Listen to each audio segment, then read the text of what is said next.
एका कार्यकर्त्याची गंमत करण्यासाठी त्याची गाडी ठेवली होती लपून. तर नमस्कार पब्लिक, आपलं स्वागत आहे आपल्या नवीन ब्लॉगमध्ये. त्या कार्यकर्त्याची गंमत करण्यासाठी आपण त्याची गाडी ठेवली होती तर लपून. म्हणलो आता त्याची काय रिॲक्शन आहे बघण्यासाठी आम्ही तिकडे जाऊन शूट करणार होतो. सकाळचा आपल्याला वैभव शेठचा फोन आलता. मला वाटलं लय महत्त्वाचा विषय असणार, पण इथं आल्यावर कळालं त्याची गाडीच पंक्चर झालेली आहे. मग त्याची गाडी पंक्चर काढता मला असा एक नग भेटला.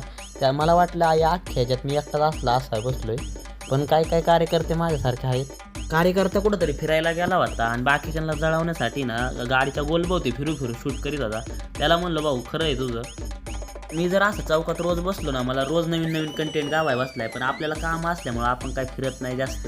त्यामुळं भाऊचा शूट थोडा घेतला करून आणि आपण निघालो होतो पंपात आल्यावर आम्ही ज्याला सकाळचं फोन लावतोय त्या काय आमच्यासोबत फिराना, पण इथं त्याची गाडी पंपात लावलेली. मग आमच्या डोक्यात असं आलं की आता त्याची गाडी लपून ठेवावा.